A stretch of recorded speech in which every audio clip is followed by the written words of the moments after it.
eh, Maldai makalah penelitian hukum keluarga. Silakan Pak. Baik, terima kasih Bapak pemangku mata kuliah yang kami sebut dengan hormat Bapak Profesor Muhammad Suhuki MAG. Semoga ilmu beliau senantiasa bisa kita menimbahnya dan memperoleh berkah dan rahmat di sisi Allah Subhanahu wa taala. Untuk itu saya memulai dengan menyapa saudara-saudara sekalian dengan salam Assalamualaikum warahmatullahi wabarakatuh. Waalaikumsalam warahmatullahi wabarakatuh. Alhamdulillah wassalatu wassalamu ala rasulillah wa ala alihi wa sahbihi wa mawalah amma ba'd. Pada kesempatan ini kita kembali dalam satu mata kuliah yang tentunya seperti Bapak Prof sampaikan menjadi satu pengantar bagi kita semua sebelum masuk pada mata kuliah atau pembahasan-pembahasan berikutnya. Untuk itu saya mohon izin untuk menampilkan beberapa PowerPoint yang akan saya sampaikan pada malam hari ini.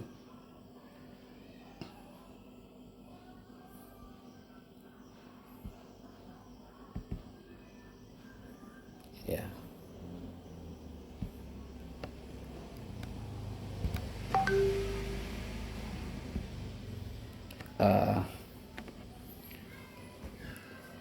Saya tentunya sangat bersyukur diberikan kesempatan pertama karena ada satu pasal yang disampaikan oleh Bapak Prof di awal kuliah kita bahwa pemakalah pertama atau presentasi pertama itu akan mendapatkan pasal pemakluman, di mana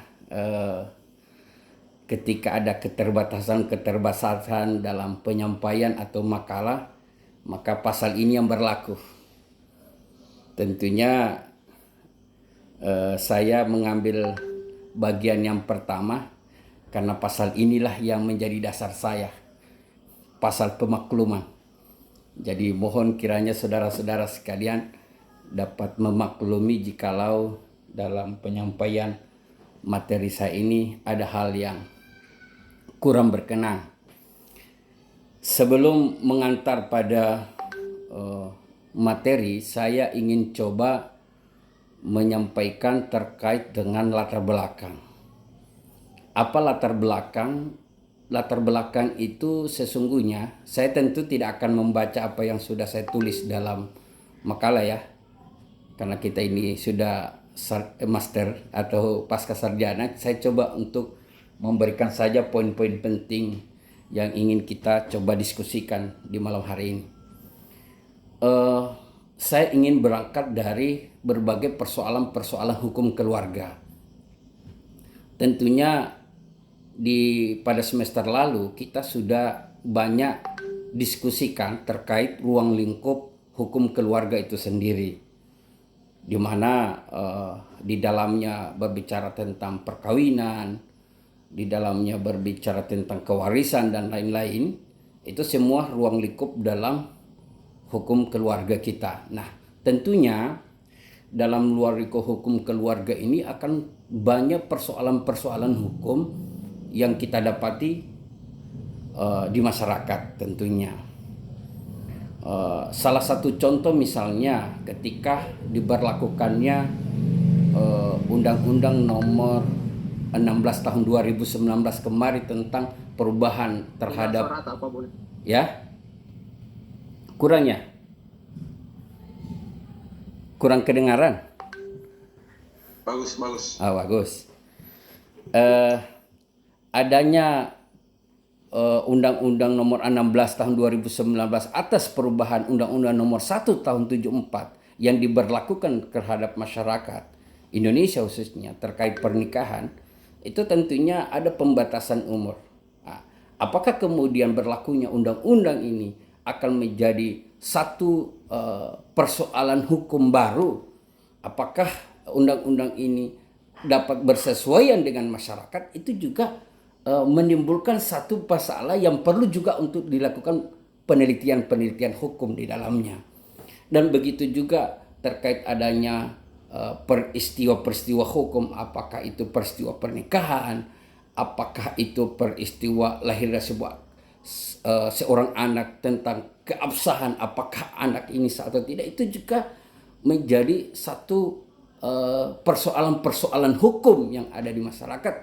Tentunya dengan berbagai macam persoalan hukum keluarga ini, maka penting bagi kita untuk mencoba memahami metodologi penelitian hukum.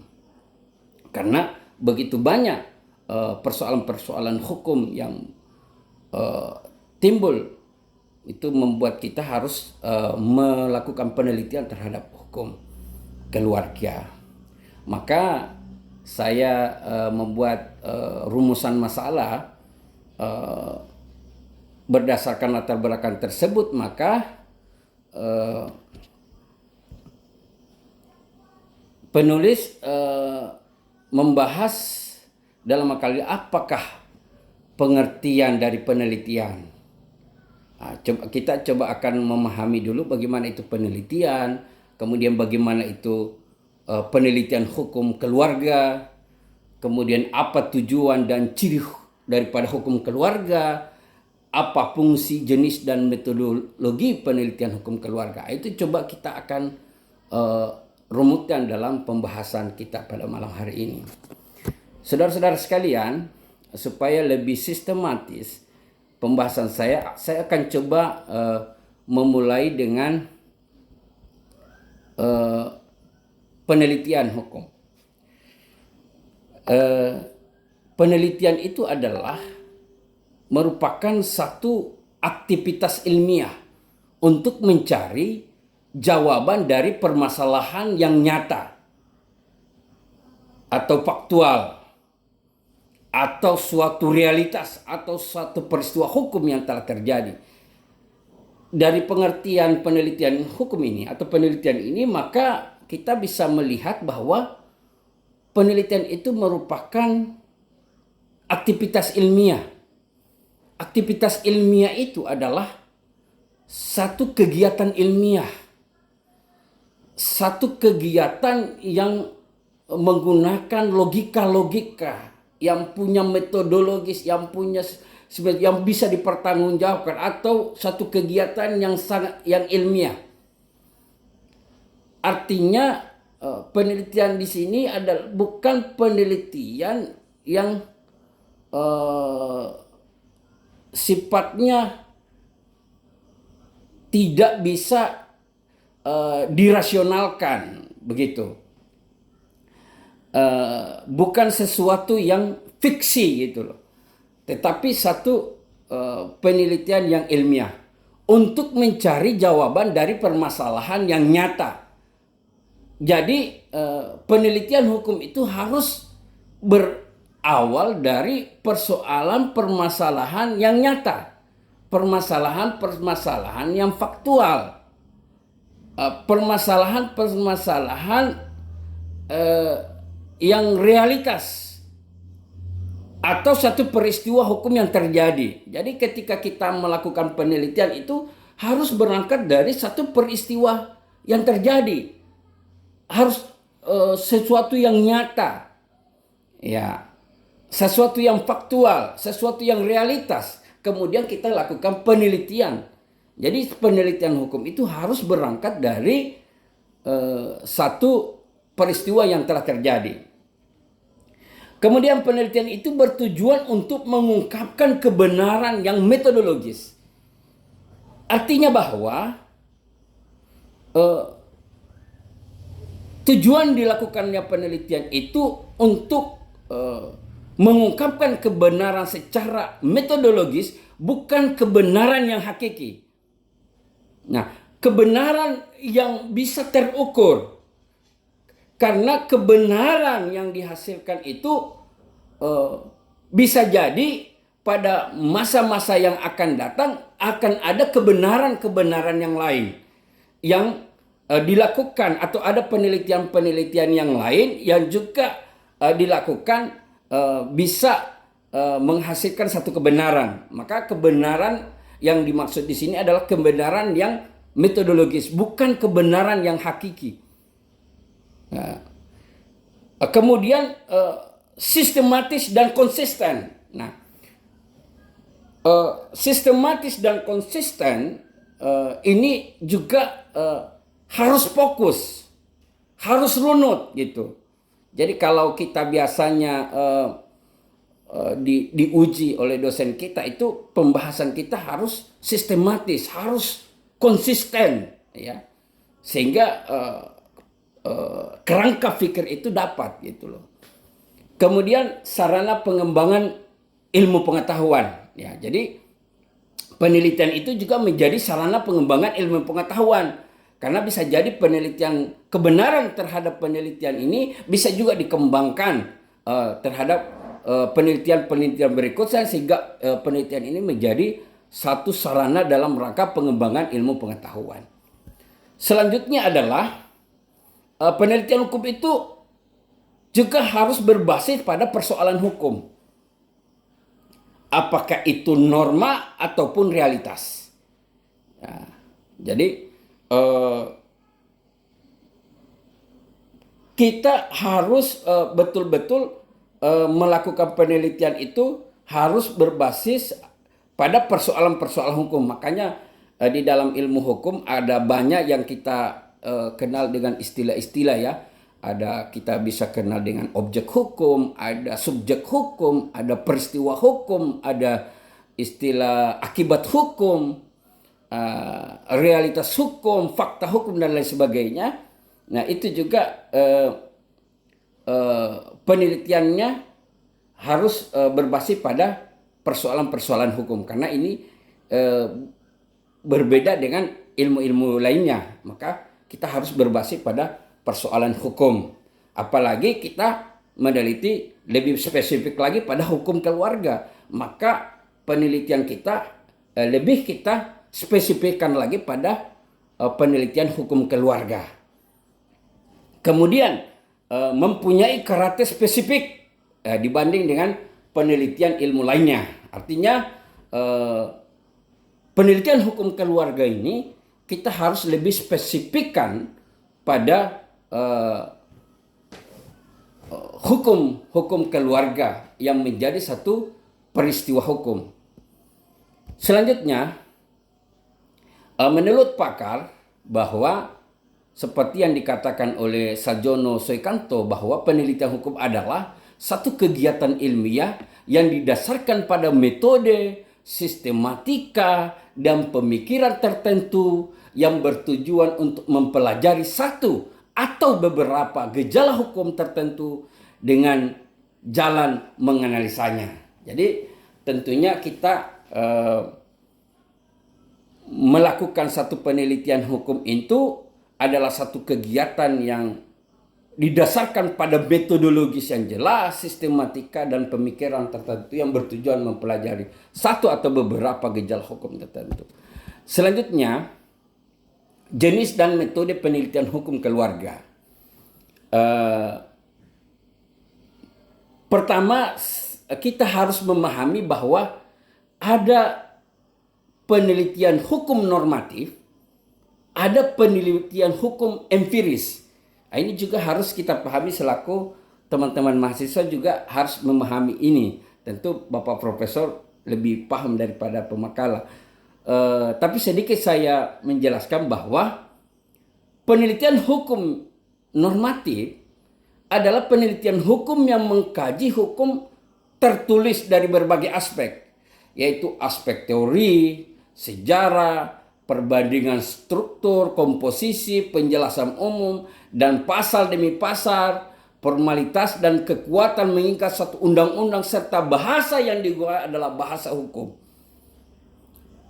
Biasa juga dikatakan dengan istilah penelitian hukum doktrinil. Nah, jadi kalau kita menggunakan istilah hukum normatif, penelitian hukum normatif, berarti penelitian hukum empiris. Kalau kita menggunakan doktrinil, non doktrinil, seperti itu. Atau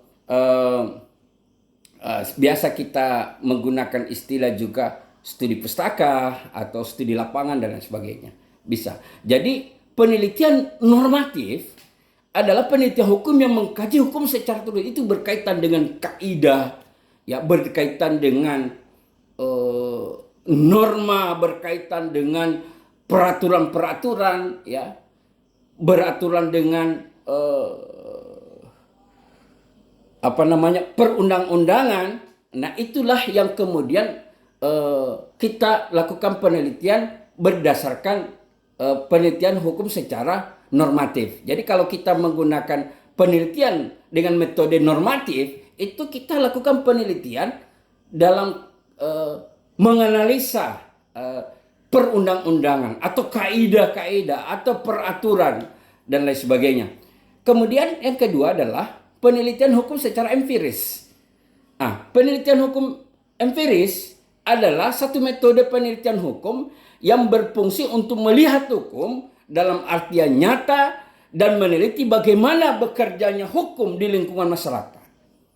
Dikarenakan dalam penelitian ini meneliti orang dalam hubungan hidup di masyarakat, maka metode penelitian hukum empiris dapat dikatakan sebagai penelitian hukum sosiologis.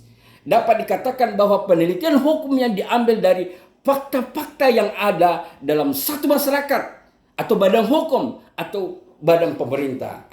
Berbeda dengan normatif, kita melakukan penelitian dengan kaidah-kaidah, dengan peraturan, melakukan analisis terhadap satu aturan satu dengan aturan yang lain. Tetapi kalau empiris itu lebih cenderung kepada kita melakukan penelitian hukum terhadap masyarakat itu sendiri.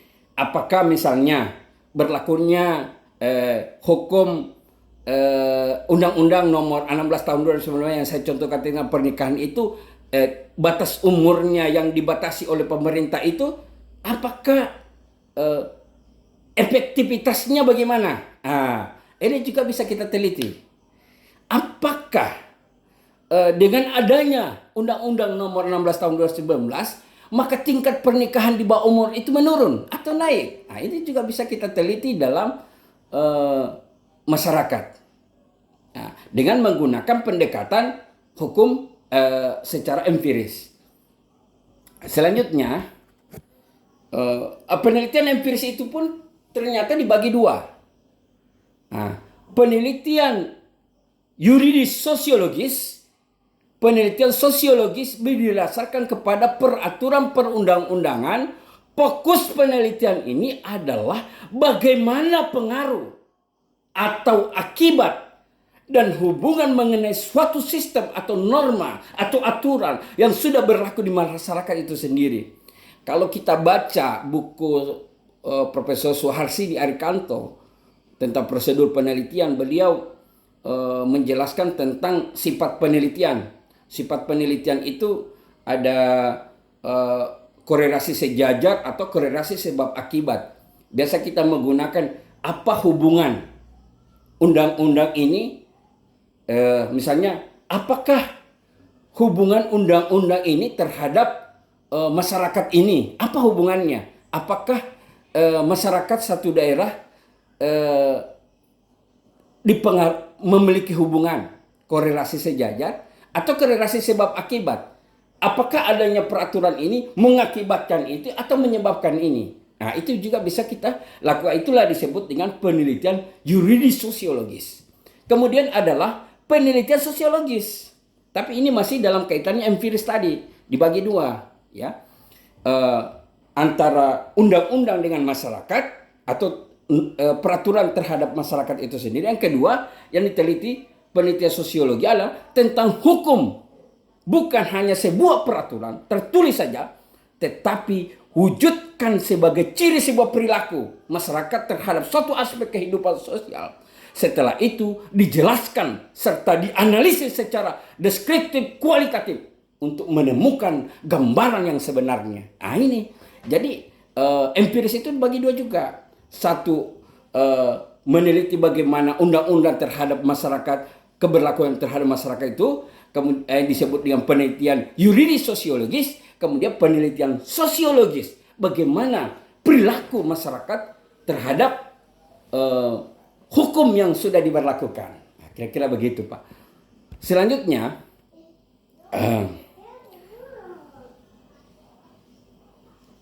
penelitian hukum normatif empiris. Nah, biasa juga ada satu metodologi menggabungkan keduanya, normatif dan empiris. Jadi bukan hanya normatif, bukan hanya empiris, tapi menggabungkan keduanya. Nah, penelitian hukum ini pada dasarnya merupakan penggabungan antara pendekatan hukum normatif dengan adanya penambahan berbagai unsur empiris. Metode penelitian normatif empiris mengenai implementasi ketentuan hukum normatif atau undang-undang dalam aksinya pada setiap peristiwa hukum tertentu yang terjadi dalam satu masyarakat.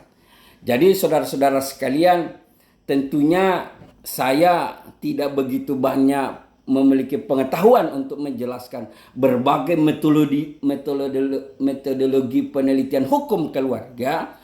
Tetapi paling tidak ini semacam pengantar bagi kita pada malam hari ini untuk kemudian merunut pemikiran kita agar kita bisa memiliki pemahaman yang komprehensif terhadap metodologi penelitian hukum keluarga. Saya kira demikian. Mohon maaf. Terima kasih untuk pengantarnya. Siapa tahu ada beberapa pertanyaan. Kami persilakan. Terima kasih. Assalamualaikum warahmatullahi wabarakatuh. Assalamualaikum warahmatullahi wabarakatuh. Baik, Bapak-Bapak, Ibu sekalian, beberapa catatan untuk presentasinya